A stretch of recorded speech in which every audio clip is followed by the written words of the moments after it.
আল্লাহ তাআলা কিয়ামতের কঠিন ময়দানে যেদিন স্বামী স্ত্রীকে চিনবে না, স্ত্রী স্বামীকে দেখে পালিয়ে যাবে, বন্ধু বন্ধুরে চিনবে না, পীর সাহেব মুরিদরে চিনবে না, মুরিদ পীর সাহেবরে চিনবে না, দলের কর্মী তার নেতারে চিনবে না, নেতা তার কর্মীরে চিনবে না, বন্ধু বন্ধুরে দেখে পালাবে। এই কঠিন মুহূর্তে সূর্যটা মাথার কাছে চলে আসবে, জমিনটা তামার জমিন হবে, আজকের জমিনের মতো নয়।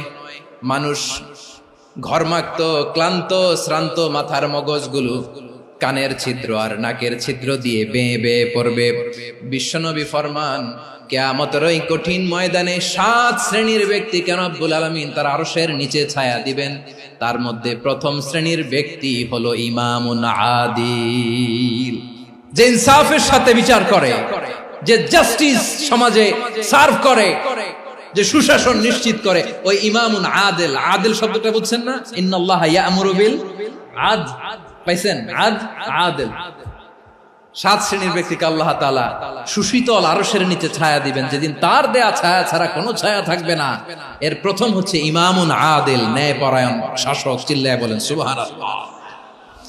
আবার বিশ্বনবী বললেন, ইন্নাল মুকসিতিনা ইনদাল্লাহি আলা মানাবিরা মিন নূর আন ইয়ামিনির রহমান। কিয়ামতের দিন যারা ন্যায় পরায়ণ হিসেবে আল্লাহর সামনে দাঁড়াবে, কিয়ামতের দিন রব্বুল আলামিন তার আরশের ডান দিকে ওই ন্যায় পরায়ণ লোকদের জন্য আরশের ডান দিকে একটা নূরের মিম্বারে তাদেরকে বসার সুযোগ করে দিবে।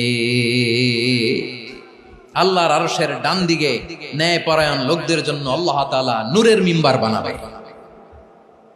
4টে কেন কথা মনে করেছেন? আল আদাল, জাস্টিস। ইন্নাল্লাহা ইয়া'মুরু বিল আদল। আল্লাহ তাআলা এই আদালতের নির্দেশনা দেন, সুবিচার, সুশাসন। প্রিয় ভাইয়েরা, এটা আমরা বাংলাদেশে চাই কি চাই না?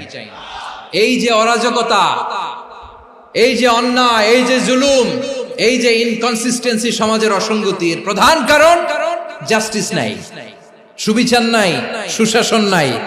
শেষবারের মতো আওয়াজ করে বলেন তো, আমরা বাংলাদেশে আদল চাই কি চাই না?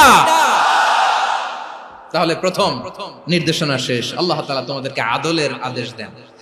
এরপরে আল্লাহ বললেন, আমি তোমাদেরকে ইহসানের আদেশ দেই। ইন্নাল্লাহা ইয়া'মুরু বিল আদলি ওয়াল ইহসান। আমি তোমাদেরকে যেমনি আদলের নির্দেশনা দেই, তেমনি ভাবে তোমাদেরকে ইহসানের নির্দেশনা দেই। ইহসান, আওয়াজ করে সবাই বলেন তো ইহসান। ইহসান মানে কারো প্রতি সফট হার্টেড হওয়া, মহানুভব হওয়া, অনুগ্রহ পরায়ণ হওয়া, অনুগ্রহশীল হওয়া, একে অপরের প্রতি দয়াদ্র হওয়া। একে অপরের প্রতি দয়াদ্র, অনুগ্রহশীল হওয়া ছাড়া মানবিক সমাজ কশিনকালেও গঠন করা সম্ভব না। প্রিয় ভাইয়েরা, সুন্দর আচরণ দিয়ে, ইহসান দিয়ে যা জয় করা যায়, নরম আচরণ দিয়ে যেটা অর্জন করা যায়, কঠোরতা দিয়ে সেটা পারা যায় না। বিষ্ণু ঈসা ইসলাম ইহসান দিয়ে, কোমল আচরণ দিয়ে, তার অনুগ্রহ দিয়ে তিনি অনেক কাফিরের হৃদয়কে জয় করে ফেলেছেন। সাইয়েদনা সুমামা ইবনে উসাল রাদিয়াল্লাহু তাআলা আনহুর কথা মনে পড়ে যায়। তিনি ছিলেন ইয়ামামার বাদশা। মদিনাতে বিশ্বনবীকে হত্যা করার নিয়তে এসেছিলেন। গোপনে গোপনে বিশ্বনবীকে হত্যা করে আবার ইয়ামামাতে তিনি ফিরে যাবেন। কিন্তু কি অবাক করা কাণ্ড, হত্যা করতে পারে নাই, সাহাবাদের হাতে তিনি ধরা পড়ে গেলেন। সাইয়েদনা সুমামা ইবনে উসাল রাদিয়াল্লাহু তাআলা আনহু হত্যার নিয়তে আসলেন, কিন্তু হত্যা করতে পারলেন না। সাহাবারা ওনাকে ধরে ফেললেন, ধরে মসজিদে নববীর পিলারের মধ্যে বেঁধে রাখলেন। সুমামা ইবনে উসাল, সিরাত থেকে শুনে, সিরাত থেকে শোনাচ্ছি, রাদিয়াল্লাহু তাআলা আনহু ইয়ামামার অধিপতি ছিলেন। বিশ্বনবীকে হত্যার জন্য আসছেন, ধরা পড়ে গেছেন, এখন মসজিদে নববীতে বেঁধে রাখছে। তার মানে বন্দী। এখন স্ট্যাটাস কি? বন্দী, ক্যাপটিভ। তো বিষ্ণু ঈসা ইসলাম সাহাবাদেরকে বললেন, তার খোঁজ খবর নিও, সুমামা ইবনে উসালের খোঁজ খবর নিও। সাহাবারা বলেন, ইয়া রাসূলুল্লাহ, আপনাকে হত্যা করতে এসেছে, তার তো কঠিন ক্যাপিটাল পানিশমেন্ট হওয়া দরকার, কঠিন শাস্তি হওয়া দরকার। বিশ্বনবী বললেন, না, আমি যেটা জানি তোমরা সেটা জানো না, তোমরা সুমামার সাথে ভালো আচরণ করো। বিশ্বনবী সুমামার কাছে গেলেন। প্রথম দিন যে তিনি কালেমার দাওয়াত দিলেন, ইমানের দাওয়াত দিলেন, ইসলামের দাওয়াত দিলেন, রিসালাতের দাওয়াত দিলেন, আখিরাতের দাওয়াত দিলেন। পরের দিন যে বিশ্বনবী সালাতের দাওয়াত দিলেন, যাকাতের দাওয়াত দিলেন, ইসলাম কি, কিভাবে, কেমন করে পালন করতে হয় চমৎকার আর্টিকুলেট করতে শুরু করলেন। তন্ময় হয়ে সুমামা ইবনে উসাল রাদিয়াল্লাহু তাআলা আনহু বিশ্বনবীর কথাগুলো শুনতে আরম্ভ করলো। একদিন নয়, 2 দিন নয়, টানা 3 দিন বিশ্বনবী সুমামার কাছে ইসলামকে প্রেজেন্ট করেছেন, উপস্থাপন করেছেন। আওয়াজ করে বলেন, কয় দিন? 3 দিন। 3 দিন মসজিদে নববীতে বাধা। আর সাহাবীদেরকে বললেন, তার খোঁজ খবর নিও, তোমরা যে রুটি বানাও এর মধ্যে সবচেয়ে ভালো আটার রুটিটা তারে দিও, সবচেয়ে রিফাইন্ড খেজুর, যেটা পিওর খেজুর, এটা তারে দিও। আর বিশ্বনবী নিজের উট থেকে দুধ দহন করে ওনার বাড়ির এক কর্মচারীকে বলেছেন, দুধ দহন করে সুমামার জন্য নিয়ে যেও। সুবহানাল্লাহ পড়বেন না? সবাই তো অবাক, ইয়ামামা থেকে আসছে নবীকে হত্যা করতে, বিশ্বনবী দেখে তারে জামাই আদর করে। একদিন নয়, 2 দিন নয়, টানা 3 দিন বিশ্বনবী এভাবে সুমামার কাছে যেয়ে ইসলামকে প্রেজেন্ট করতে আরম্ভ করলেন, ইসলামকে উপস্থাপন করতে শুরু করলেন। আর তাকে চমৎকার এন্টারটেইনমেন্ট, আপ্যায়ন দিতে আরম্ভ করলেন। টানা 3 দিন যখন ইসলামের দ্য বিউটিজ অফ ইসলাম, ইসলামের সুমহান বাণী, সৌন্দর্য তার কাছে উপস্থাপন শেষ, তাকে আপ্যায়ন শেষ, বিশ্বনবী বললেন সাহাবাদেরকে, যাও এবার সুমামার হাতের পায়ের রশি দুটো খুলে দাও। সাহাবারা তর্ক জুড়ে দিলেন, লা ইয়া রাসূলুল্লাহ, এমনটা করবেন না, তো ভয়ঙ্কর, ভয়ঙ্কর খুনি, কি জানি কি হয়ে যায়। বিশ্বনবী বললেন, না, তার হাতে পায়ের রশিগুলো খুলে দাও। সাহাবারা বিশ্বনবীর কথা মতো তার হাতে পায়ের রশিগুলো খুলে দিল। সুমামা মুহূর্তের মধ্যে মসজিদে নববী থেকে বের হয়, ইয়ামামায় ফিরে না যে মসজিদে নববীর পাশে একটা খেজুর বাগান ছিল, সেখানে চলে গেলেন। সেখানে একটা ছোট্ট কুয়া ছিল, কুয়ার পানি দিয়ে তিনি গোসল করলেন। সুবহানাল্লাহ পড়েন। কুয়ার পানি দিয়ে গোসল করে মসজিদে নববীর সামনে এসে বিশ্বনবী এবং সাহাবাদের সামনে দাঁড়িয়ে সাব্বাবা উঁচু করে বললেন, আশহাদু আল্লা ইলাহা ইল্লাল্লাহ ওয়া আশহাদু আন্না মুহাম্মাদান আবদুহু ওয়া রাসূলুহু। আমি সাক্ষ্য দিচ্ছি আল্লাহ ছাড়া কোনো ইলাহ নাই, আর মুহাম্মদ আল্লাহ তাআলার প্রেরিত বান্দা এবং রাসূল। প্রিয় ভাইয়েরা, ইহসান দিয়ে যা জয় করা যায়, কঠোরতা দিয়ে সেটা কঠিনকালেও জয় করা যায় না। আওয়াজ করে বলেন, ঠিক কি না?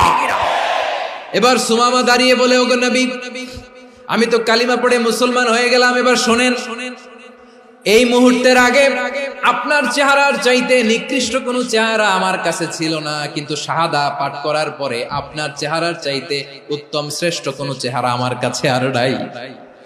ও নবী, আজকের দিনের আগে ইসলাম ধর্মের চেয়ে নিকৃষ্ট, অপছন্দনীয় কোনো ধর্ম আমার কাছে ছিল না, কিন্তু এই মুহূর্ত থেকে ইসলামের চেয়ে সেরা, শ্রেষ্ঠ, পছন্দনীয় কোনো ধর্ম আমার কাছে নাই। নবী গো, আজকের দিনের আগে মদিনার চাইতে অপছন্দনীয়, নিকৃষ্ট কোনো শহর আমার কাছে ছিল না, কিন্তু এই মুহূর্তের পর থেকে মদিনার চাইতে কোনো শ্রেষ্ঠ শহর আমার জানা নাই। সে ছিল গমের বড় ডিলার, গম বেচতো। কি বেচতো? তার গম কিনে মক্কার লোকেরা রুটি খাইতো। সে ঘোষণা দিল, আজকে থেকে মক্কাবাসীদের জন্য সব গম আমি হারাম করে দিলাম, মক্কাবাসী এখন না খেয়ে মরে। সুবহানাল্লাহ পড়বেন না?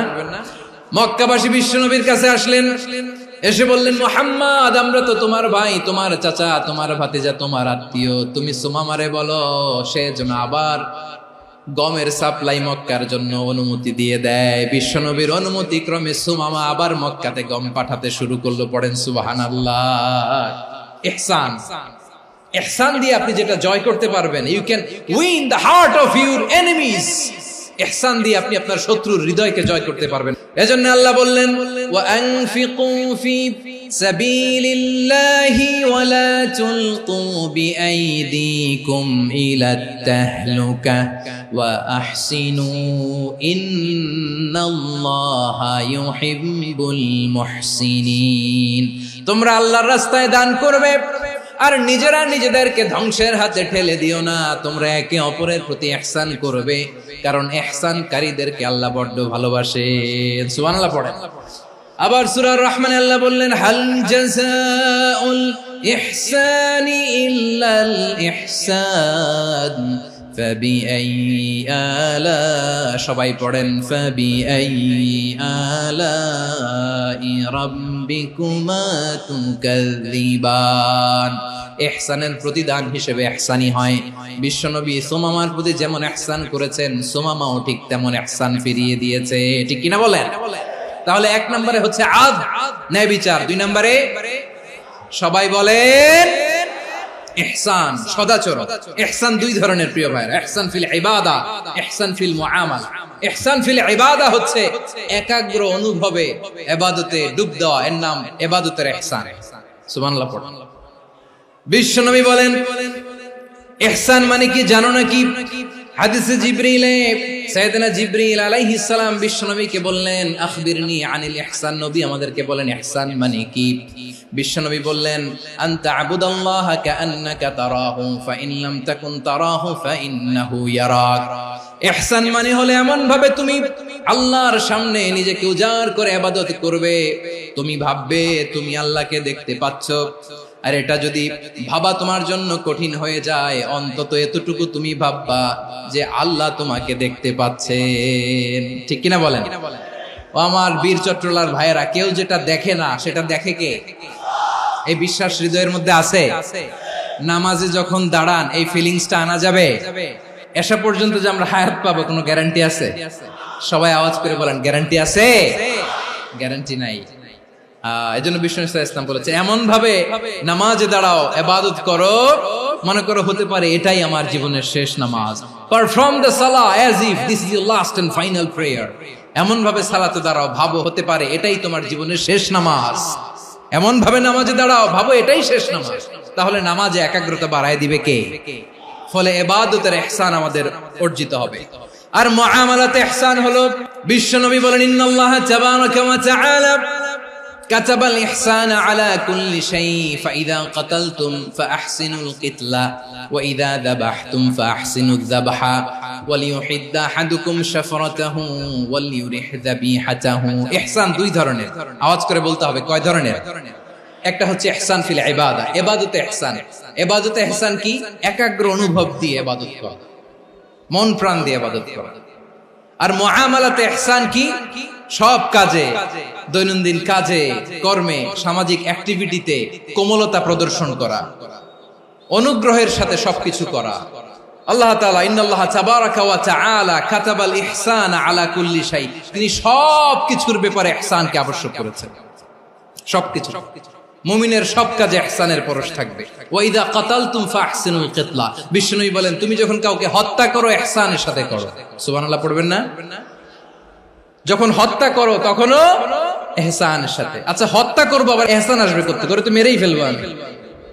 আল্লাহ, ও ভাই একজন খুন করেছে, খুনি, রাষ্ট্রীয় আইনে তার শাস্তি হয়েছে ডেথ পেনাল্টি, মৃত্যুদণ্ড। এখন মৃত্যুদণ্ড দেখে আপনি যেমনি মন চায় তেমনি মারবেন লোকটারে?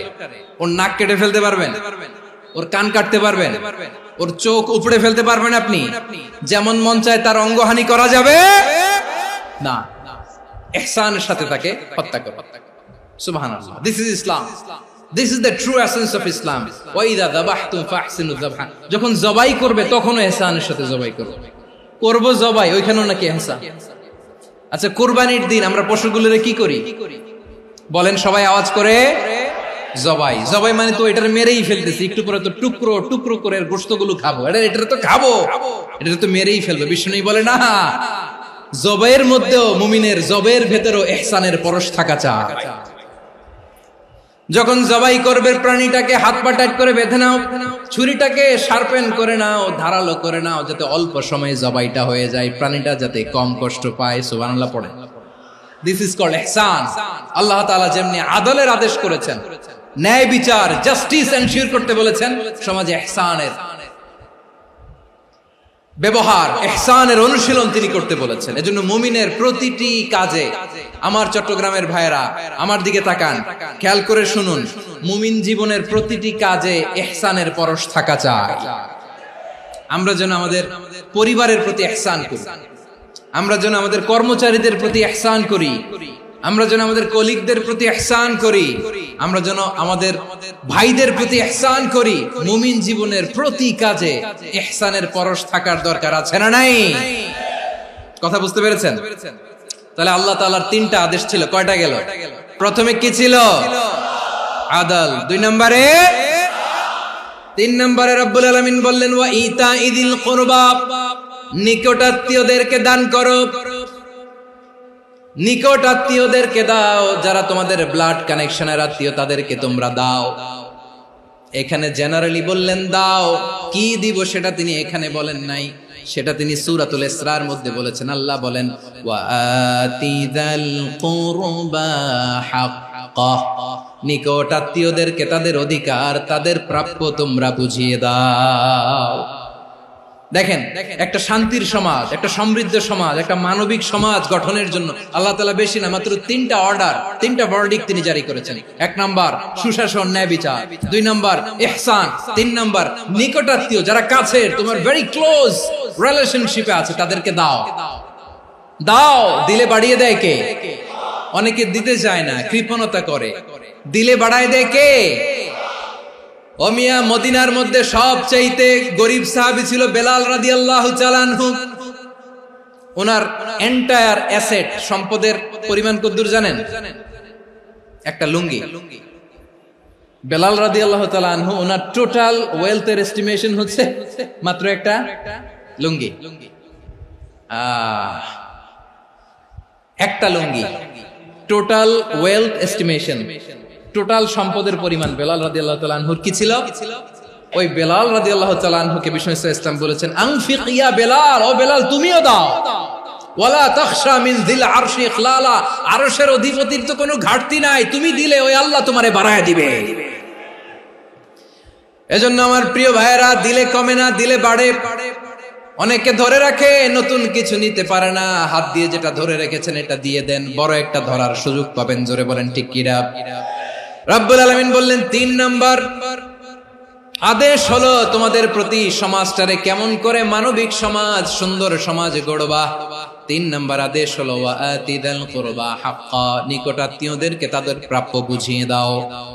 এই নিকটাত্মীয়দেরকে তাদের অধিকার বুঝিয়ে দেওয়া, প্রাপ্য বুঝিয়ে দেওয়াতে আমাদের গাফলতি আছে না নাই?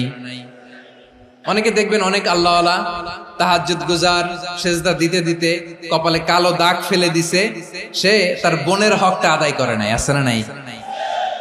অনেক বড় হাজী সাহেব, বিশাল লম্বা দাড়ি, ছেলেরে সব দিয়ে দিছে, মেয়েরে কিছু দেয় নাই, মেয়ের হক আদায় করে নাই, আছে না নাই? এই হাজী সাহেবেরা, এই আল্লাহওয়ালারা কিয়ামতের ময়দানে আটকে যাবে। আপনি অন্যের অধিকার নষ্ট করেছেন, তাদের রাইটস কে ভায়োলেট করেছেন। এজন্য আল্লাহ তাআলা বলেন, কারো অধিকার যদি কেউ নষ্ট করে, ওই সমাজটা মানবিক সমাজ কঠিনকালেও হতে পারে না।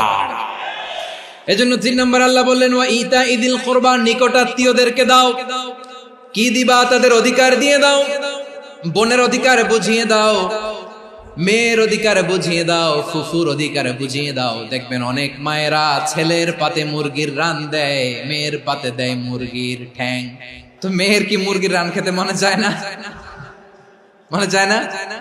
এমনটা করা যাবে না। নিকটাত্মীয়দেরকে অধিকার দিয়ে দাও, নিকটাত্মীয়ের সাথে সুসম্পর্ক রাখো। আদেশটা কার? এজন্য প্রিয় ভাইয়েরা, জীবনে যদি বারাকা অর্জন করতে চান, নিকটাত্মীয়দের সাথে সুসম্পর্ক রাখতে হবে, তাদের জন্য উপহার পাঠাতে হবে। বিশ্বনবী বলেন লা ইয়াদখুলুল জান্নাতা কাতে, যে ব্যক্তি আত্মীয়তার সম্পর্ককে ছিন্ন করে দেয়, সে কঠিন কালেও আল্লাহর জান্নাতে ঢুকবে না। আপনি কি এটারে সহজ হাদিস মনে করছেন? এটা সহজ কথা? আপনি ভাবছেন আপনার নামাজ আপনারে বাঁচাতে পারবে, আপনার রোজা বাঁচাতে পারবে, আপনার তাহাজ্জুদ আপনারে বাঁচাতে পারবে? অধিকার নষ্ট করলে কিছুই আপনারে বাঁচাতে পারবে না। এজন্য নিকট আত্মীয়দেরকে দিতে হবে বেশি বেশি। বিশ্বনবী বলেন ইন্না সাদাকাতা আলাল মিসকিনি সাদাকা ওয়া আলা যির রাহিমি ইসনাতান সাদাকাতুন ওয়া সিলা। মিসকিন রে দান করলে শুধু দানের সওয়াব হয়, নিকট আত্মীয়কে দান করলে 2টার সওয়াব হয়, সাদাকার সওয়াব হয়, আবার আত্মীয়তার বন্ধন অটুট রাখার সওয়াব হয়ে যায়। আবার বিশ্বনবী বললেন মান সাররাহু আইয়ুবসাতা লাহু ফি রিজকিহি ওয়া ইনসালাহু ফি আসারিহি ফালইয়াসিল রাহিমা।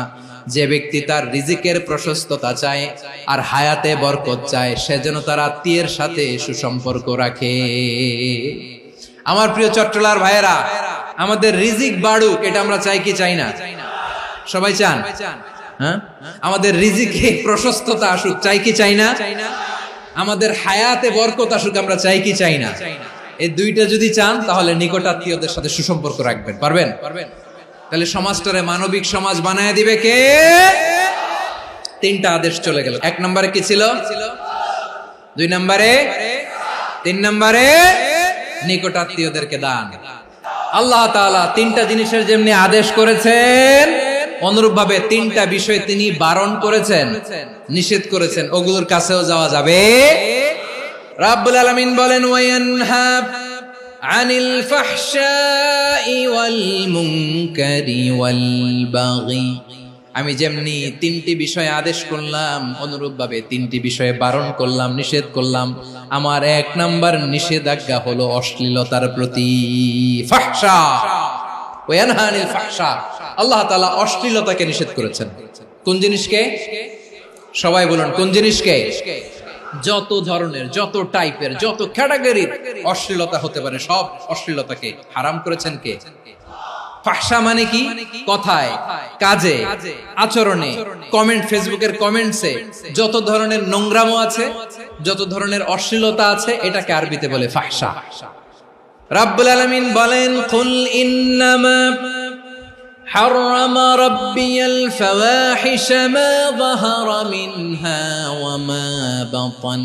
ও নবী, আপনি বলে দেন, আমার রব প্রকাশ্য, অপ্রকাশ্য, স্পষ্ট কিংবা অস্পষ্ট, দৃশ্যমান কিংবা অদৃশ্যমান সব অশ্লীলতাকে হারাম করেছেন। সব ধরনের অশ্লীলতা হারাম। আল্লাহ তাআলা আমাদেরকে অশ্লীলতা থেকে বাঁচান। এবার বলেন, আমাদের সমাজে অশ্লীলতা আছে না নাই? অশ্লীলতা নানা ভাবে, নানা নামে, নানা মোড়কে আমাদের সমাজে আছে না নাই? সংস্কৃতির নামে, ফ্যাশনের নামে, বিনোদনের নামে, উপন্যাসের নামে, কনসার্টের নামে অশ্লীলতা আছে না নাই? আপনি দেখেছেন কনসার্টগুলোর অবস্থা? আমাদের তরুণ তরুণীরা, আমাদের যুবক যুবতীরা, আমাদের জেনজিরা, কি অবস্থা ওইখানে? কনসার্টের নামে অশ্লীলতা আছে না নাই? ছেলে মেয়ে একে অপরকে জড়ায় ধরতেছে, একে অপরকে চুমু খাচ্ছে, প্রকাশ্যে, দিবালোকে, গণমানুষের সামনে। আল্লাহ তাআলা এই অশ্লীলতা থেকে আমাদেরকে বেঁচে থাকতে বলেছেন। রূপালী জগতের নামে অশ্লীলতা আছে না নাই? এই টার্মটা আপনারা জানেন না? রূপালী জগৎ কি জগৎ? আসলে কি রূপালী জগৎ না অন্ধকার জগৎ? আমার বোনেরা, আপনাদেরকে যে কি বলে তারা বুঝায়, রূপালী জগৎ শুনেই আপনি ভরকে যাবেন না। রূপালী জগতে যে নারী যত বেশি উলঙ্গ, সে নাকি তত বেশি সাহসী। জানেন? বলে এটা একটা সাহসী নারী, খুব সাহসী পদক্ষেপ তার। যত বেশি শরীর থেকে কাপড় নামাতে পারবে, যত বেশি বস্ত্রহীন হয়ে নিজেকে প্রেজেন্ট করতে পারবে, সে নাকি তত বেশি সাহসী। আমার চট্টলার ভাইয়েরা, শয়তানের প্রথমে এজেন্ডা ছিল বনি আদমকে বস্ত্রহীন করা। সে আদম এবং হাওয়া আলাইহিস সালামকে নিষিদ্ধ গাছের ফল খাইয়ে তাদেরকে বস্ত্রহীন করেছে। এই জামিনেও সে আমাদেরকে বস্ত্রহীন করতে চাইবে। এই রূপালী জগতের নামে তারা এটা করে। আমার প্রিয় বোনেরা, আপনি জানেন না আপনার দাম কত? ওরা আপনাদেরকে বিজ্ঞাপনের সস্তা পণ্য বানাতে চায়। ওরা আপনাদেরকে ওদের ভোগের লিপসার টুলস বানাতে চায়। ওরা আপনাদেরকে দিয়ে ওদের খায়েশ পূরণ করতে চায়। এটা আপনাদের জন্য মোটেও ডিগনিটি নয়, এটা আপনাদের জন্য সম্মান নয়। আপনার সম্মান শালীনতায়, আপনার সম্মান হেজাবে, আপনার সম্মান ভদ্রতায়, আপনার সম্মান আপনার ডিসেন্ট পোশাকে। পোশাক বলে দেয় এই নারীটা ভদ্র না অভদ্র। পোশাক বলে দেয় এই মেয়েটা কোন ঘরের মেয়ে। আপনি জানেন না, আপনার এই সস্তা পণ্য বানায়, ভোগের পণ্য, বিলবোর্ডে আপনাকে উলঙ্গ করে উপস্থাপন করে। এই অশ্লীলতার সাথে ইসলামের কোন সম্পর্ক। এজন্য আল্লাহ বলেন, আমি অশ্লীলতাকে হারাম করেছি। অশ্লীলতাকে হারাম করার প্রথম কারণ হলো এর মাধ্যমে মানবতাকে অপমানিত করা হয়। কারণ মানুষের সম্মান মানুষের পোশাকে। মানুষ যখন পোশাকহীন হয়ে যায়, বস্ত্রহীন হয়ে যায়, তার সম্মান কমে যায়। ঠিক কিনা? অশ্লীলতাকে হারাম করার প্রথম কারণ হচ্ছে মানুষ মানুষকে অপমান করে। একটা নারী, সে তো সম্মানিত, নারী যে কত সম্মানিত নারীর এটা বুঝেই নাই। বিশ্বনবী বলেন আদ-দুনিয়া কুল্লুহা মাতা ওয়া খায়রু মাতা'আদ দুনিয়া আল মারআতুস সালিহা।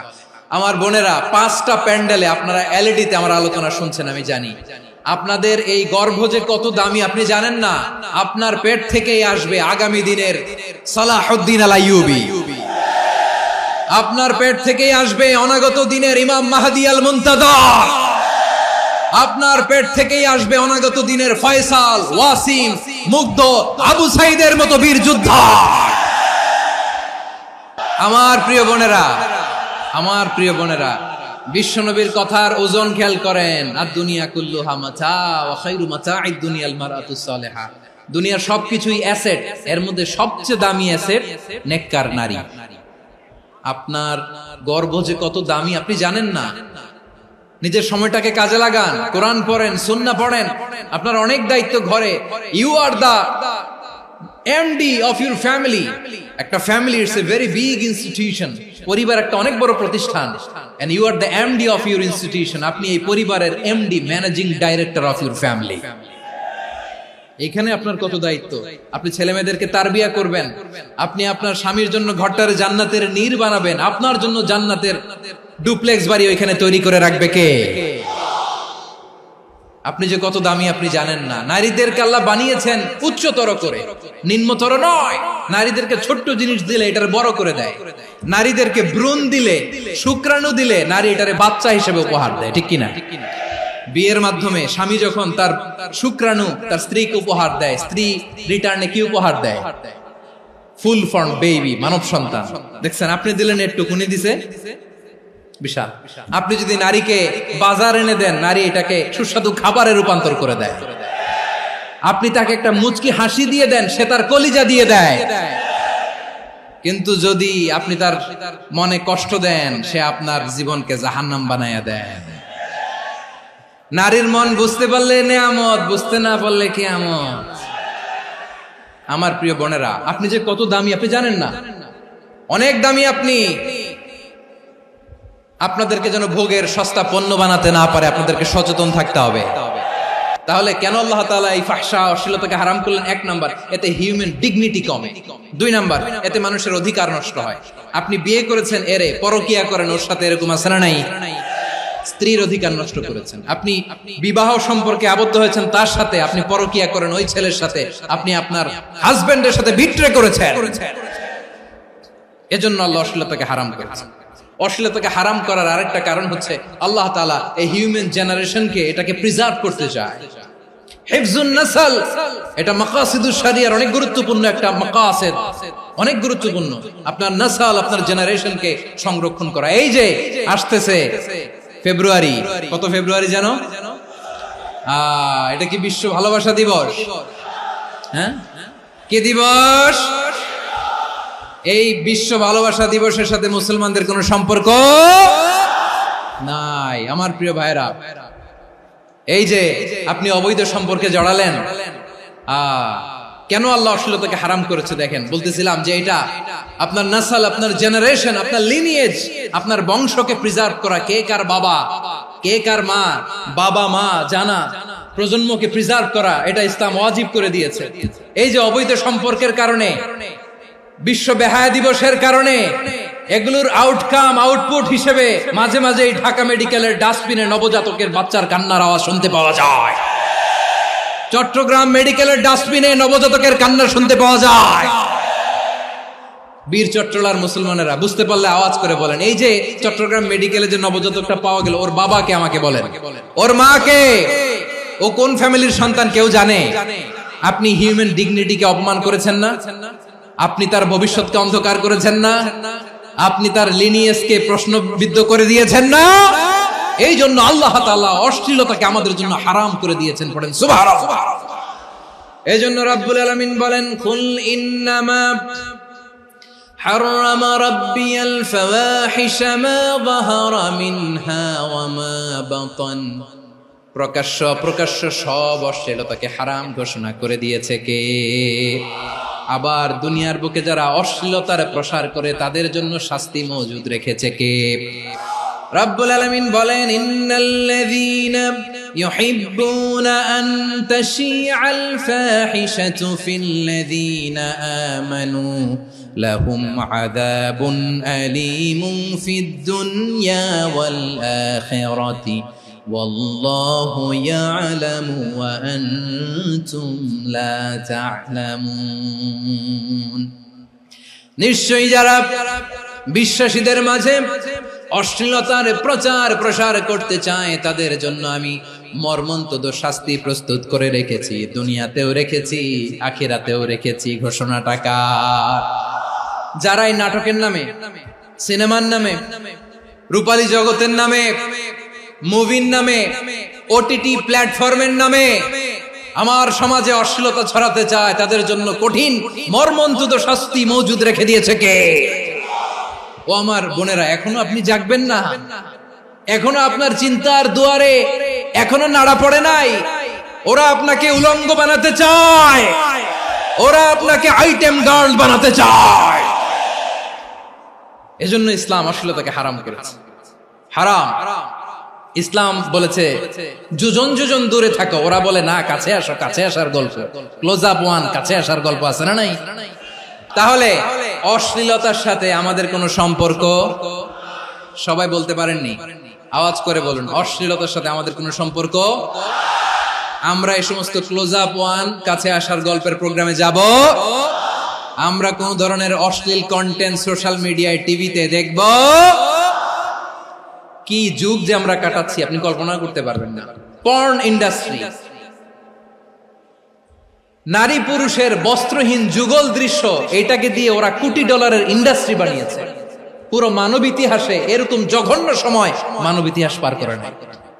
পর্ন এটা ইন্ডাস্ট্রি হয়ে গেছে। আমাদের এই যুবকগুলো, জেনজিগুলো, ওদের চরিত্র বাঁচাবে কি করে?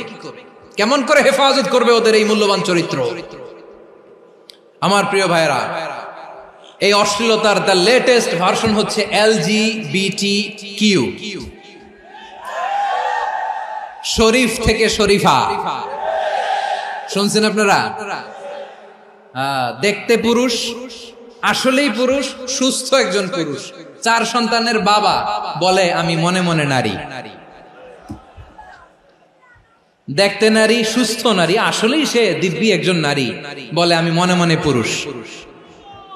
সবচেয়ে ভয়ঙ্কর অশ্লীলতার সবচাইতে লেটেস্ট ভার্সন হচ্ছে এই ট্রান্সজেন্ডারিজম। সুস্থ পুরুষ তার বায়োলজিক্যাল গ্রোথকে হরমোন দিয়ে স্টপ করে দিয়ে সে সার্জারি করে নারী হতে চায়, সুস্থ নারী পুরুষ হতে চায়। পুরুষ পুরুষের প্রতি সেক্সুয়ালি আকর্ষণ বোধ করে, এটা লূত আলাইহিস সালামের কওমের মধ্যে ছিল। এটাকে আল্লাহ কোরআনে ফাহিশা বলেছেন। ওয়ালুতান ইয قال لقومه أتأتون الفاحشة ما سبقكم بها من أحد من العالمين। লূত আলাইহিস সালাম বললেন, তোমরা কি এমন এক অশ্লীল কার্যক্রমে ডুব দিলে নাকি যেটা গোটা বিশ্বের কেউ কখনো করে নাই, তোমরাই প্রথম করেছো? পড়েন নাউযুবিল্লাহ। এই পশ্চিমের এই রোগ আমার দেশে যেন আসতে না পারে, আমাদের সজাগ থাকতে হবে। প্রিয় ভাইরা, চিল্লায় বলেন ঠিক কি না? পশ্চিমের অবস্থা ভয়ঙ্কর। পাশ্চাত্যে, আমি যুক্তরাষ্ট্রে ছিলাম অনেকদিন, কয়েক মাস, বিভিন্ন স্টেটে ঘুরেছি। গার্ডিয়ানরা উদ্বিগ্ন, ছেলে মেয়েদেরকে, ছোট্ট ছেলে মেয়ে, ওদেরকে জিজ্ঞেস করে, তুমি how do you feel right now inside yourself? তুমি ভিতরে ভিতরে কেমন ফিল করো? তোমার কি ছেলে ছেলে লাগে না মেয়ে মেয়ে লাগে? আচ্ছা বলেন, এই ছোট্ট বাচ্চাটাও কি এগুলো জেন্ডার অ্যাসাইনমেন্ট বলতে এগুলো কিছু বুঝে? এইভাবে মিসগাইড করা হচ্ছে। কৌতূহল বশত ছোট্ট ছেলে যদি বলে আমার তো মেয়ে মেয়ে লাগে, তখন বলে যে না তুমি মেয়ে, ছেলে না। মা বাবা বাধা দিলে ওকে আলাদা গভর্নমেন্ট হাউসে নিয়ে যায়। ভয়ঙ্করতম অবস্থা। আমরা একটা সময় শুনতাম যে হুজুর আমার ছেলেটা খুব ভালো, হাফেজে কোরআন, আল্লাহওয়ালা। হুজুর আমার ছেলে দাড়ি রাখছে, আল্লাহওয়ালা। হুজুর আমার ছেলে 5 ওয়াক্ত সালাত জামাতের সাথে পড়ে, তার মানে আল্লাহওয়ালা। পশ্চিমে যে আমি কি শুনছি জানেন? ওরা বলে হুজুর আমার ছেলেটা ইউনিভার্সিটির একটা মেয়ের সাথে প্রেম করে, ও খুব আল্লাহওয়ালা, হুজুর দোয়া করবেন। এর কারণ ওদের কাছে আল্লাহওয়ালার ক্রাইটেরিয়া হচ্ছে, হুজুর আমার ছেলেটা আরেক ছেলের পছন্দ করে নাই, আমার মেয়েটা আরেক মেয়েকে ভালোবাসে নাই, এজন্য আমার ছেলেটা আল্লাহওয়ালা, হুজুর ওর জন্য একটু দোয়া করে দিয়ে। কি চ্যালেঞ্জ ওরা ফেস করতেছে। ওনার ছেলে যে আরেক ছেলেরে বিয়ে করবে না, এটাতেই উনি খুশি যে আলহামদুলিল্লাহ আমার ছেলেটা একটা মেয়েরে ভালোবাসে, আমার মেয়েটা একটা ছেলেরে ভালোবাসে, মানে এটা খুব আল্লাহওয়ালা। নাউজুবিল্লাহ পড়তে পারলেন না? এজন্য অশ্লীলতার সাথে আমাদের কোন সম্পর্ক। রব্বুল আলামিন বলেন ওয়ায়ানহা আনিল ফাহশাই ওয়াল মুনকারি ওয়াল বাগি, তিনটা জিনিসকে আমি নিষিদ্ধ করলাম। এক নাম্বার হলো ফাহশা, অশ্লীলতা। দুই নম্বরে হলো মুনকার, সমস্ত মন্দ কাজ। মুনকার মানে হচ্ছে যত মন্দ কাজ, খারাপ কাজ, বাজে কাজ, এটার বলে মুনকার। এটার কি বলে? আপনারা পড়ছেন না, তা'মুরুনা বিল মা'রুফি ওয়া তানহাউনা আনিল মুনকার। সৎ কাজের আদেশ, অসৎ কাজের নিষেধ। মুনকার, মুনকার হচ্ছে মানুষের স্বাভাবিক বিবেকবোধ যেটাকে খারাপ বলে, ওইটাই মুনকার। পৃথিবীর সব আসমানি গ্রন্থ যেটাকে খারাপ বলেছে, মানুষের স্বাভাবিক বিবেকবোধ যেটাকে খারাপ বলেছে, এগুলো সব মুনকার। যেমন ইফতিজিং, এটা কি ভালো না খারাপ?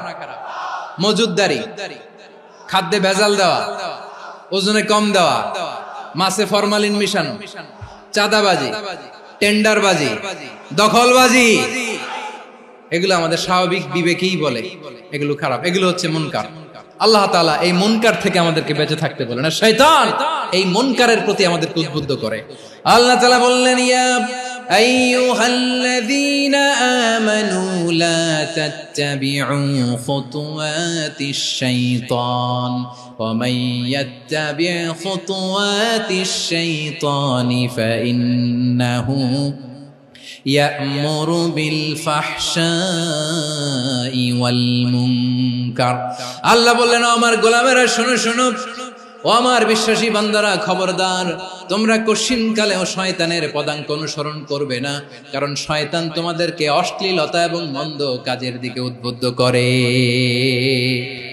আমাদের কাজ হচ্ছে শয়তান আমাদেরকে যেদিকে নিতে চায় আমরা তার উল্টা দিকে যাব। শয়তান এই মন্দ কাজকে আমাদের কাছে বিউটিফাই করে, চাকচিক্যময় করে আমাদের সামনে উপস্থাপন করে। এজন্য আল্লাহ বলেন মুনকারকে থামাতে হবে, মুনকার প্রতিরোধ করতে হবে। মুনকার প্রতিরোধের দায়িত্ব শুধু আমাদের নাকি? শুধু আপনার খতিব সাহেবের, ইমাম সাহেবের, নাকি মুসলিম উম্মার সবার? আওয়াজ করে বলুন, মুনকার অসৎ কাজ প্রতিরোধের দায়িত্ব কার? রাব্বুল আলামিন বলেন, কুনতুম খায়রা উম্মাতিন উখরিজাত লিন-নাসি তা'মুরুনা বিল মা'রুফি ওয়া তানহাউনা আনিল মুনকার। তোমাদেরকে শ্রেষ্ঠ জাতি করে জমিনের মধ্যে আবির্ভূত করা হয়েছে, যাতে করে তোমরা জমিনের ভেতরে সৎ কাজের আদেশ করতে পারো আর অসৎ কাজের নিষেধ করতে পারো। উম্মাহ, কুনতুম খায়রা, তাহলে গোটা উম্মার দায়িত্ব, এটা বুঝতে পারছেন তো? আচ্ছা, আরো নিচে আসেন। এরপরে আল্লাহ বললেন, শুধু উম্মাহ না, এই জমিনের রাজত্ব আমি যাদের হাতে দেই, এই জমিনের মালিক আমি যাদেরকে বানিয়ে দেই, যাদেরকে আমি সরকারের দায়িত্ব দেই, তাদেরকেও মুনকার প্রতিরোধের দায়িত্ব দিয়েছে কে? আল্লাহ বলেন, যারা ক্ষমতার মসনদে বসেছে তাদেরকে 4 দফা কর্মসূচি আমি আল্লাহ দিলাম। আওয়াজ করে বলেন, কয় দফা? আল্লাহ বলেন, আল্লাযীনা ইম্মাক্কান্নাহুম ফিল আরদি আকামুস সালাতা ওয়া আতাউয যাকাতা ওয়া আমারু বিল মা'রুফি ওয়া নাহাউ আনিল মুনকার ওয়ালিল্লাহি আকিবাতুল উমুর। যারা এই জমিনের উত্তরাধিকার হয়েছে তারা 4 দফা কর্মসূচি নিয়ে সামনে আগাবা। সালাত কায়েম করবা, যাকাত আদায় করবা, সৎ কাজের আদেশ দিবা, অসৎ কাজ থেকে মুনকার প্রতিরোধ করবা। আদেশটা কার? আমার প্রিয় চট্টলার ভাইরা, পুরো উম্মার দায়িত্ব মুনকার প্রতিরোধ করা, সরকার প্রধানের দায়িত্ব মুনকার প্রতিরোধ করা। এরপর আল্লাহ বলেন, প্রতিটা ফ্যামিলির যিনি প্রধান সিইও বাবা, প্রত্যেক বাবারও দায়িত্ব এই মুনকার প্রতিরোধ করা। আওয়াজ করে বলেন ঠিক কি না? যেমনটি সাইয়েদনা লুকমান আলাইহিস সালাম ওনার কলিজার টুকরা সন্তানকে আদেশ করেছেন, ইয়া বুনাইয়া আকিমিস সালাতা ওয়া'মুর বিল মা'রুফি ওয়ানহা আনিল মুনকার। পড়েন সুবহানাল্লাহ। বাবা ছেলেকে সবক দিচ্ছে। লোকমান আলাইহিস সালাম ছেলেকে বলতেছে, ওরে আমার কলিজার টুকরা সন্তান, ওরে আমার বাছা, নামাজ কায়েম করবা, সৎ কাজের আদেশ দিবা, আর মুনকার প্রতিরোধ করবা, অসৎ কাজ, সমাজ থেকে খারাপ কাজকে ঝেঁটে বিদায় করে দিবা। তাহলে দেখেন আমি স্টেপ বাই স্টেপ নামলাম। পুরা উম্মার দায়িত্ব, জমিনের উত্তরাধিকারী আল্লাহ যাদেরকে বানিয়েছেন সরকার, তাদের দায়িত্ব, প্রতিটি ফ্যামিলির প্রধানের দায়িত্ব, এরপরে বিশ্বনবী বলেন সচেতন প্রতিটি মুসলিমের দায়িত্ব সমাজ থেকে মুনকারকে উৎখাত করা। বিশ্বনবী বলেছেন, মান রাআ মিনকুম মুনকারান ফালিয়ুগাইয়িরহু বিয়াদিহি ফাইন লাম ইয়াস্তাতি ফাবিলিসানিহি ওয়া ইন লাম ইয়াস্তাতি ফাবিকলবিহি ওয়া যালিকা আযআফুল ঈমান। সমাজে যে মুনকার দেখবে, খারাপ কাজ দেখবে, সে যেন হাত দিয়ে সেটাকে থামায়। আমার প্রিয় ভাইরা, না থামালে আমরাই ডুববো শেষমেশ। আমাদের বাঁচার জন্য হইলেও থামাইতে হবে। রব্বুল আলামিন বলেন, ওয়াত্তাকু ফিতনাতাল লা তুসিবান্নাল্লাযীনা যালামু মিনকুম খাসসা। ও আমার গোলামেরা, ওই আযাবকে ভয় করো যে আযাব যখন আমি জমিনের বুকে পাঠাই, শুধু জালেমদেরকেই মারি না, আলেমদেরকেও মারি। আযাব যখন আসে তখন শুধু জালিমই মরে না, আলেমও মরে। জানেন, মুসা আলাইহিস সালামের পায়ে একবার লাল পিঁপড়া, তো উনি রেগে মেগে পাশি দেখে লাল পিঁপড়ার বাসা, পা দিয়ে ডলে মুছে সবগুলো পিঁপড়া মেরে ফেলছে। এই ঘটনাটা আল্লাহ ঘটিয়েছেন। এজন্য মুসা আলাইহিস সালাম ছিলেন কালিমুল্লাহ, সরাসরি আল্লাহর সাথে কথা বলতেন। তিনি আল্লাহকে জিজ্ঞেস করেছিলেন, আল্লাহ তুমি যখন কোন জনপদে আযাব পাঠাও, শাস্তি দাও, ওখানকার শুধু জালেমরাই তো মরে না, ভালো মানুষগুলাও মরে, তো আযাব দিবা মুশরিকদের উপর দিবা, অবাধ্যদের উপর দিবা, ভালো মানুষগুলোরে মারো কেন? আল্লাহ বললেন, মুসা তোমার যে কামড় দিছিল পায়ের মধ্যে পিঁপড়া, কয়টা পিঁপড়া? একটা পিঁপড়া, তো সবগুলারে মারলা কেন? রেগে মেগে পুরো পিঁপড়ার বাসা ভেঙে মেসাকার করলা কেন? আমি যখন অ্যাকশনে যাই, আমি যখন শাস্তি দেই, তখন এত বাস বিচার করা হয় না, বাস বিচার করা যায় না। যখন অ্যাকশনে যাওয়া হয়, ওইটা ডাইরেক্ট অ্যাকশন হয়ে যায়। চিল্লায় বলো ঠিক কি না? এজন্য আমাদের বাঁচার জন্য হলেও এই পাপ থামাতে হবে, এই শয়তানের অট্টহাসি থামাতে হবে, অন্যায় অপরাধ সমাজ থেকে আমাদের থামাতে হবে। কারণ আযাব আসলে ওরাও মরবে, আমরাও মরব। একটা জাহাজ 2 তলা, আপনি আছেন 2য় তলায়। নিচের তলার কিছু লোক জাহাজের তলা ছিদ্র করতে আরম্ভ করছে। কি ছিদ্র করতেছে? আচ্ছা, জাহাজের তলা ছিদ্র করলে তলা দিয়ে কি ঢুকে? এখন আপনি যদি বলেন আমার কি, আমি তো 2 তলায়, আমি তো ভালো আছি, ওরা ছিদ্র করে ওরা মরবে। আসলে কি শুধু ওরা মরবে? তলা দিয়ে যখন পানি ঢুকবে, জাহাজ ঢুকলে আপনিও মরবেন। এজন্য নিজে মরার আগে ওই পাগলগুলোর নিচতলায় যে থামাতে হবে। চিল্লায় বলেন ঠিক কি না?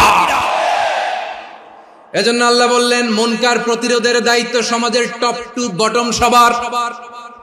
এজন্য মুনকার প্রতিরোধ করার দরকার আছে না নাই? সমাজে এই যে ইফটিজিং হয়, আপনার বোনের বয়সী একটা মেয়েকে কিছু বখাটে টিটকারি করে, এই বলে সেই বলে, নোংরা কথা বলে, রাস্তায় দেখেও আপনি পাশ দিয়ে না দেখার মতো চলে যান কেন? আপনি দাঁড়ান না কেন? আপনি দাঁড়ালেই তো থেমে যাবে, কারণ সত্যের যে শক্তি, তার সামনে মিথ্যা মুখ থুবড়ে পড়ে। আপনার সামনে ও কিছুই না, নাথিং। আপনি দাঁড়ান, ওকে প্রশ্ন করেন যে আমার বোনকে তুমি ডিস্টার্ব করো কেন? আপনাকে দেখে আরো 5 জন দাঁড়াবে, 5 জনকে দেখে আরো 10 জন দাঁড়াবে। আমাদের নীরবতা আর আমাদের নিশ্চুপ থাকাই জালিমদেরকে আরো শক্তিশালী জালিম বানিয়েছে। এজন্য মুনকার প্রতিরোধের দায়িত্ব আমাদের সবার।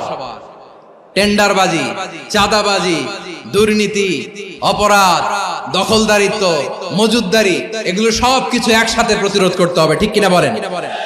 একটা মানবিক সমাজ যদি চাই, প্রতিরোধ করতে হবে। প্রিয় ভাইয়েরা, আল্লাহর শপথ নিয়ে বলি, এই নাসিহাত গুলো সবার জন্য, সব দলের জন্য, সব মতের মানুষের জন্য। আমরা কোনো দলের প্রতি মানুষকে ডাকি না, আমরা ডাকি ইসলামের দিকে। সব দলের, সব মতের, সব মানুষদেরকে আমরা আহ্বান জানাই, আসুন আমরা একটা সুন্দর সমাজ বিনির্মাণ করি। এই যে নতুন বাংলাদেশের এক সুযোগ এসেছে, আর জীবনে হয়তো আসবে না, সামনের 100 বছর এই সময় আসবে না। আসুন দেশটাকে আমরা সাজাই, আসুন আমরা দুর্নীতি বন্ধ করি, আসুন আমরা চাঁদাবাজি বন্ধ করি, আসুন আমরা দখলদারিত্ব বন্ধ করি, আসুন আমরা এক দল আরেক দলকে নিশ্চিহ্ন করার যে রাজনীতি, এটা বন্ধ করি। সব দলের প্রতি আমার আহ্বান, আমরা চাঁদাবাজ মুক্ত বাংলাদেশ চাই, জুলুম মুক্ত বাংলাদেশ চাই, ফ্যাসিজম মুক্ত বাংলাদেশ চাই, গুণ খুন খারাপি মুক্ত বাংলাদেশ চাই, আমরা নতুন ভোরের বাংলাদেশ চাই। ওই বাংলাদেশ পাওয়ার জন্য মুনকার প্রতিরোধে, অন্যায় প্রতিরোধে যদি বাঘের বাচ্চার মতো, আবু সাইদের মতো দুই হাত উঁচু করে বুককে টান টান করে প্রসারিত করে দাঁড়াতে হয়, রাজি আছো মুসলমান? রাব্বুল আলামিন বলেন, ওয়ায়ানহা আনিল ফাহশাই ওয়াল মুনকারি ওয়াল বাগি ইয়াইযুকুম লাআল্লাকুম তাযাক্কারুন। আল্লাহ বললেন, আমি অশ্লীলতাকে নিষেধ করি, আমি সব ধরনের মন্দ কাজকে নিষিদ্ধ করি, সব শেষে আমি সীমা লঙ্ঘনকে তোমাদের জন্য নিষিদ্ধ করি। নিষিদ্ধ করেছেন কয়টা জিনিস? 1 নম্বরে অশ্লীলতা, 2 নম্বরে মুনকার তথা সব মন্দ কাজ, 3 নম্বরে আল বাগি সীমা লঙ্ঘন, ক্রসিং দ্য লিমিট। সীমা লঙ্ঘন করা ভালো না। We all should know our limits. চিল্লায় বলেন ঠিক কিনা? একই আয়াতে আল্লাহ বললেন, কুল ইন্নামা হারামা রাব্বিয়াল ফাওয়াহিশা মা যাহারা মিনহা ওয়া মা বাতানা ওয়াল ইসমা ওয়াল বাগিয়া বিগাইরিল হক। অন্যায় ভাবে যে অবাধ্য হয়, যে সীমা লঙ্ঘন করে, তাদেরকেও আমি এটা হারাম করে দিলাম। সীমা লঙ্ঘন করা হারাম। আল্লাহ বারবার বারবার আমাদেরকে ওয়ার্নিং দেয়। যখন আমরা থামি না তখন আল্লাহ ধরে, আর যখন ধরে তখন ছাড়ে না। ধরে ধরে ধরে না, ধরলে আল্লাহ। ফেরাউনকে কিন্তু হুট করে ধরে নাই, আপনারা জানেন 9 বার ওয়ার্নিং দিয়েছে। ফেরাউনকে আল্লাহ তাআলা ওয়ার্নিং দিয়েছিল কয়বার? রাব্বুল আলামিন বলেন, ওয়ালাকাদ আতাইনা মূসা 9 আয়াতিন বাইয়িনাত। 9টা মুআজিজা দেখিয়েছি। 1 2 3 বারবার এইভাবে রিমাইন্ডার, ওইভাবে রিমাইন্ডার, এইভাবে নসিহত, ওইভাবে দাওয়া। ফাকুলা লাহু কাওলান লাইয়িনা, নরম করে বলো, সফট করে বলো, যত ওয়ে হতে পারে দাওয়া মেথডোলজি। মুসা আলাইহিস সালামের সব অ্যাপ্লাই শেষ। 10ম বারে যে আল্লাহ ধরছে, 10ম বারে যে ধরেছে। এজন্য আল্লাহ বলেন, আমি সীমা লঙ্ঘনকে পছন্দ করি না। কোরআনের অন্য আয়াতে বাগীকে বলা হয়েছে আল ইতিদা। সীমা লঙ্ঘন যারা করে তাদেরকে আল্লাহ বলেছেন মুতাদিন। ওয়াকাতিলু ফি সাবিলিল্লাহিল্লাযীনা ইউকাতিলুনাকুম ওয়া লা তা'তাদু ইন্নাল্লাহা লা ইউহিব্বুল মুতাদিন। আমি সীমা লঙ্ঘনকারীদেরকে কোশ্চিনকালেও পছন্দ করি না। আমরা যেন সীমা লঙ্ঘন না করি, রাজি আছেন তো? যে কোনো ক্ষেত্রে ইবাদতে যেন সীমা লঙ্ঘন না করি। অনেকে আমরা ইবাদতে সীমা লঙ্ঘন করে ফেলি। বিশ্বনবী সাল্লাল্লাহু আলাইহি ওয়াসাল্লাম যেটা শিখিয়েছেন, এর বাইরে যে অতিরিক্ত বুজুর্গ হতে চায়, এরকম আছে না নাই? কোন ক্ষেত্রেই সীমা লঙ্ঘন করা যাবে, এমনকি যুদ্ধ ক্ষেত্রেও না। বিশ্বনবী সাল্লাল্লাহু আলাইহি ওয়াসাল্লাম বলেন, খবরদার যুদ্ধ ক্ষেত্রেও সীমা লঙ্ঘন করো না।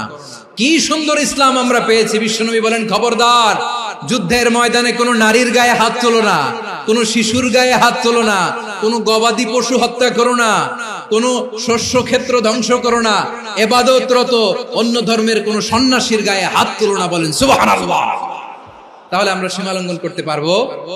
প্রিয় ভাইরা, একটা সুখী, সমৃদ্ধ, শান্তির সমাজ, মানবিক সমাজ যদি আমরা গঠন করতে চাই, আমাদের আল্লাহর দেয়া কয়টা আদেশ মানতে হবে বলেন দেখি? আর বেঁচে থাকতে হবে কয়টা জিনিস থেকে?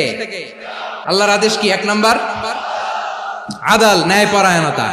আমরা সুবিচার, সুশাসন, ন্যায় বিচার চাই কি চাই না? 2 নম্বরে কি ছিল? মাশাআল্লাহ, আমরা যেন সবার প্রতি দয়া পরবশ হই, ইহসান করি। 3 নম্বরে কি ছিল? নিকটাত্মীয়দের দান করা, তাদের অধিকার প্রাপ্য বুঝিয়ে দেওয়া। পাশাপাশি 3টা জিনিস থেকে আল্লাহ বারণ করেছেন, নিষেধ করেছেন। তার প্রথমটা ফাহশা, অশ্লীলতা। অশ্লীলতার সাথে আমাদের কোনো সম্পর্ক। 2 নম্বর নিষেধাজ্ঞা কি ছিল? আল মুনকার, সমাজের যত মন্দ কাজ, এগুলোকে আমরা প্রতিরোধ করব। রাজি আছেন তো সবাই? 3 নম্বরে আল বাগী, সীমালঙ্ঘন। কোন মুসলিম সীমালঙ্ঘন করে না। রাব্বুল আলামিন শেষে বললেন, ইয়াইদুকুম লাআল্লাকুম তাযাক্কারুন। আল্লাহ তোমাদেরকে উপদেশ দেন যাতে তোমরা শিক্ষা গ্রহণ করো। আমরা উপদেশ দেব, আমরা জোর করে কাউরে কিছু মানাতে চাই না। লা ইকরাহা ফিদ্দিন ওয়াযাক্কির ফাইন্না যিকরা তানফাউল মুমিনিন। উপদেশ দিলে এটা মুমিনদের কাজে দেয়। লাস্তা আলাইহিম বিমুসাইতির ইন্নামা আনতা মুযাক্কির। নবী হে, আপনি রিমাইন্ডার দাতা, আপনি উপদেশ দিবেন। আমরাও বিশ্বনবীর এই হাদিসগুলো থেকে, কোরআনের আয়াত থেকে রিমাইন্ডার, এই কথামালা বাণী বাহক হিসেবে এই বাণীগুলো আপনাদের সাথে কাছে পৌঁছে দিলাম। আমরা আল্লাহ তাআলার কাছে প্রার্থনা করি, আল্লাহ আমরা যেন আদল দিয়ে আমাদের সমাজকে গঠন করতে পারি। আল্লাহ আমরা যেন ইহসান করতে পারি, আমরা যেন নিকটাত্মীয়দের দান করতে পারি। আল্লাহ যত ধরনের অশ্লীলতা, অনাচার, মন্দ কাজ, সীমালঙ্ঘন, অবাধ্যতা থেকে যেন আমরা বেঁচে থাকতে পারি। আল্লাহ তাআলা আমাদের সবাইকে কথাগুলো বোঝার ও আমল করার তৌফিক দান করুক। হাযা মা ইনদি ওয়াল ইলমু ইনদাল্লাহ আলাইহি তাওয়াক্কালতু ওয়া ইলাইহি উনীব। সুবহানাকাল্লাহুম্মা বিহামদিকা আশহাদু আল্লা ইলাহা ইল্লা আনতা আস্তাগফিরুকা ওয়া আতুবু ইলাইক।